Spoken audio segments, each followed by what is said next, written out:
Our next presenter today is Yi Zhu. Yi is a third-year PhD candidate from the Department of English and Cultural Studies at McMaster University. His research focuses on early modern English literature, and currently he is writing his dissertation that aims to explore English national and transnational identities in Christopher Marlowe's plays. The title of Yi's paper today is A Truncated Carnival, Re-examining the Language of Marlowe's Tamburlaine plays. The magnificent language of Marlowe's tablet script, Part 1 and Part 2, has long been an issue in Marlowean studies. Critics attribute its success to Marlowe's innovative use of blank verse and fashioning of a hero who never fails. But in such studies, the play's use of language from the marketplace remains unaccounted for.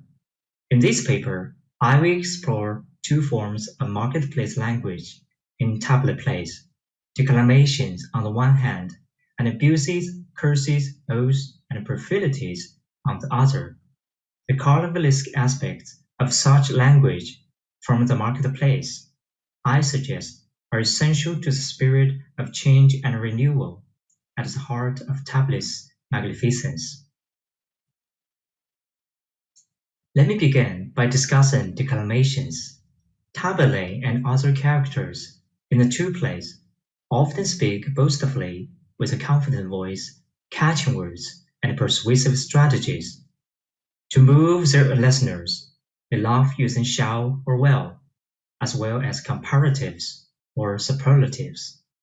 Their speech, when analyzed through the perspective of Bakhtin's theory of the carnivalesque, resembles what Bakhtin calls marketplace language.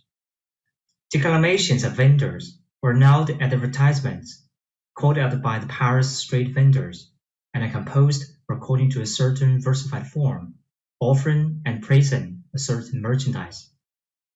Although characters in Tamburlaine do not sell actual products, they sell the prospect of triumph, fame, and wealth.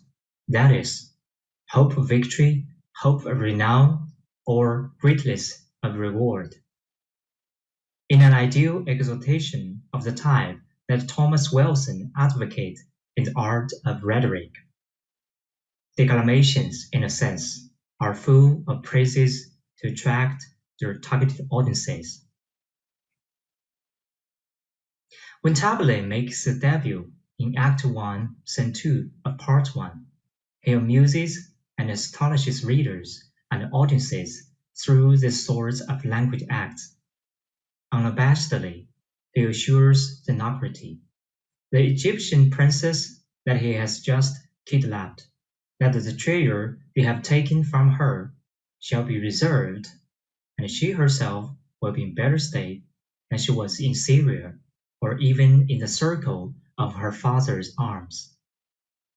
The mighty Sultan of Egyptia, with his use of the verbs take and reserve, and as a comparative battle here, Tamburlaine rhetorically transforms his abduction of the princess into an act of aid and support for her. And indeed, the better state he provides the princess soon elevates him to an ostensibly higher status than all existing monarchs. The discrepancy between such claims of elevation and his present status as a shepherd seems to have turned the current world upside down, severely challenging audiences' imaginations. At this point in the play, Tamburlaine's self-claimed potency, which has not yet been substantiated in action, is a bit laughable, but his success in persuading the redeemers to join his enterprise proves to audiences, both on and off stage, that the Tamburlaine's words have efficacy. Indeed, but for Tamburlaine's disdain to ask the parley first, it is hard to imagine how could Tamburlaine with his 500 footmen, defeat the redeemers, the Persian captain who leads 1,000 horsemen to capture him. He orders his men to prominently display the robbed treasure from xenocracy, just like vendors who decorate their booths to impress their customers. Astonished, Seridamus cannot make sense of a saint and shepherd so embellished with nature's pride and richest furniture. Tamburlaine then calls out to Seridamus, forsake thy king and do but join with me, and we will triumph over all the world. To validate this boastful claim, Tamburlaine proclaims that Seridamus' 1,000 horses shall sweat with martial spoil of conquered kingdoms and of cities sacked. What awaits Seridamus is also great fame, since as Tamburlaine promises, once they unite forces, the two of them will reign as consuls of the earth, and mighty kings shall be our senators. Like a vendor selling imperfect goods, Tamburlaine reassures Seridamus that his own humble origins will not stand in the way, by simply reasoning that Jove sometime masked in a shepherd's weight. It is through this enticing declamation by Tamburlaine that Seridamus is both won with their words and conquered with looks. With this triumph on Tamburlaine's part, the Persian king Mises' earlier sincere wish, go frowning forth but comes out smiling home, changes into a joke. The fact that a man so humble and with only a tiny chance of victory wins so easily with just words, while king, who is assured to win, loses so quickly, is striking. This initial success, coupled with Tamburlaine's subsequent rise in status as emperor, ruling over territories across continents, proves to Marlowe's audiences that language can be power. This success also ensures that the previous distinct hierarchy between lower and higher classes now is blurred or even erased. Of course, Tamburlaine is not the only character in the two plays who delivers thundering speeches. Instead, Marlowe creates many imitators for Tamburlaine. For instance, in Act 2, Scene 1 of Part 2, Calliope, son of the Turkish Emperor Bajazeth, persuades his keeper Almeda to release him by promising to enrage and crown Almeda. As a result, the declamations of Tamburlaine and his imitators in the two plays create a dynamic and noisy atmosphere, similar to that experienced in the marketplace. Another form of marketplace language, in Bakhtin's view, includes abuses, curses, oaths, and profanities. Abuses are originally the language which mocks and insults deities, and which was part of the ancient comic cult. So when used, they may create a free festival and a carnival atmosphere and disclose a comical aspect of the world. As Bakhtin notes further, praise and abuse are the two sides of the same coin. If praise functions to promote one's own position, then abuse, being the opposite of praise, has the impact of lowering one's opponent's status. Likewise, curses, oaths, and profanities also follow a downward logic. And as Bakhtin points out, their wording is often related to the body lower stratum. In Tamburlaine, abuses and curses send the abused and cursed to the ground, while oaths and profanities either appeal to gods for help or abuse gods. Taking the encounter between Tamburlaine and Bajazeth as an example, we hear a verbal battle full of abuses, curses, and oaths, in which each attempts to send the other downward. Irritated by Tamburlaine calling him that Bajazeth instead of Lord, Bajazeth launches a verbal attack on Tamburlaine. I tell thee, villain. However, his overt contempt in the word villain is decisively intercepted by even greater humiliation. When Tamburlaine responds, "I know thou, Turk," the lame Bajazes, with its definite designative meaning, might point back to Bajazes' monarchical identity. But this possibility is eliminated instantly by the more ordinary word Turk in Tamburlaine's counterattack.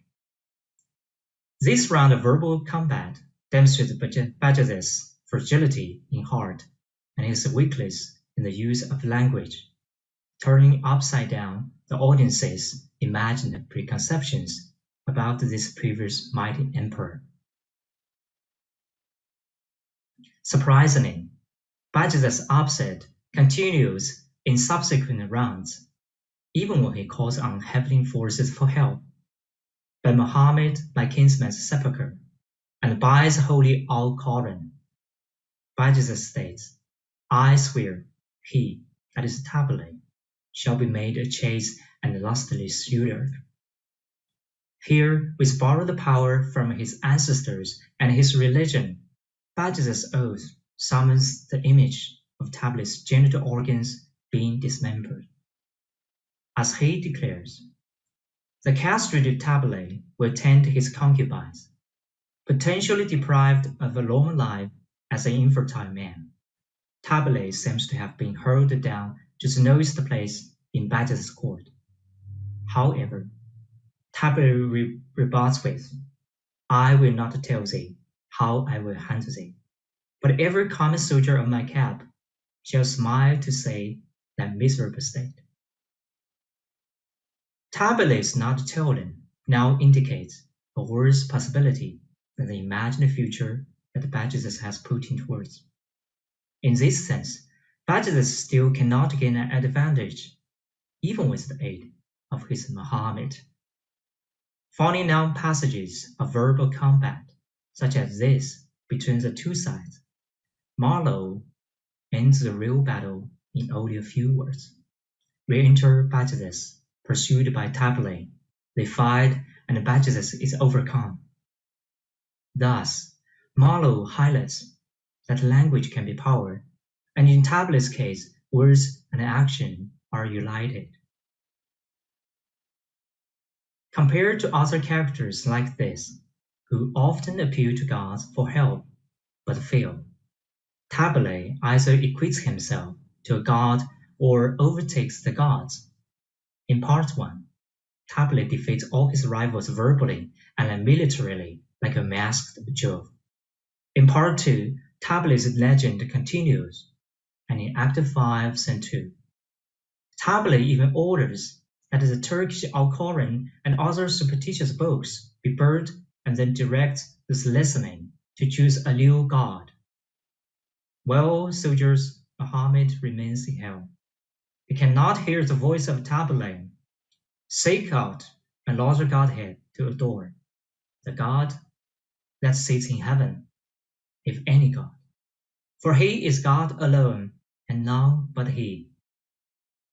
On the surface, both burning religious books and the claim to freely depose one God and appoint a new one, being Tamburlaine himself, are blasphemous acts, especially in a society where religious belief is sensitive. Some Marlowe's contemporaries even accused him of being an atheist. Robert Greene, for instance, attacks Marlowe for daring God out of heaven with that atheist Tamburlaine. However, in the Elizabethan times, when theater cannot be differentiated clearly from festivities, profanities on stage do not necessarily mean atheism. As Michael Bristol holds, the Elizabethan theater is an institutionalized and professionalized form of carnival and of a popular festival activity. If this holds from the perspective of carnival, since the last thing is impossible to be mocked, Tamburlaine's daring speech is allowed. Thus, Profanities, together with abuses, curses, and oaths, create a world of freedom and familiarity, in which participants can act without any rhyme or seriousness. Mark Burlett and John Frangino have noted how other carnival elements, crownings and uncrownings, as well as banquet scenes, can be detected in Marlowe's tablet plays. My reading proves that marketplace language, another carnival element, performs a related function in the text. Along with the two carnival elements that Burlett and Frangino have explored, this language helps to form a carnival. This is because, compared to other carnival elements, the marketplace language is arguably more familiar, ambivalent, and universal, indicating more explicitly a desire to build a second world out of an official life. Audiences in the theater can feel this desire in person, while readers of the printed playtext might hear its echo from an imagined stage in their mind. As Thomas Cartley writes, the Elizabethan Public Playhouse is a place where the viewing subject was more apt to stand in the light than sit in the dark, and where a state of hyper-receptivity could easily be transformed into hyperactivity. Once carnival elements are acted out, the space on and off stage can serve as a carnival square for actors and audiences to join actively. Elizabethan playgoers were from all walks of life, and in the playhouses, higher and lower class spectators often mingled.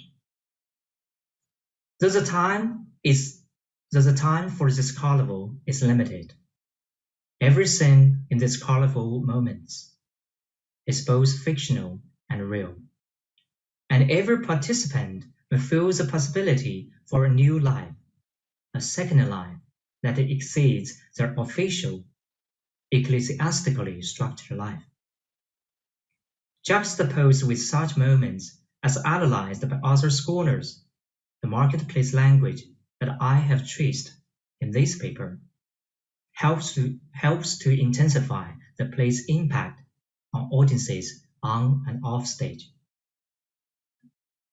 The sum of the play's carnivalesque language might have been excised by their printer Richard Jones, who claims to have deleted some fond and frivolous gestures in the preface of Part 1. The tablet plays, nonetheless, create a lived and living carnival in which a strong spirit of change and renewal, which I believe to be the true essence of Marlowe's protagonist's magnificence, can be read, heard, and deeply felt by readers and audiences alike. Thank you. Thank you, Yu.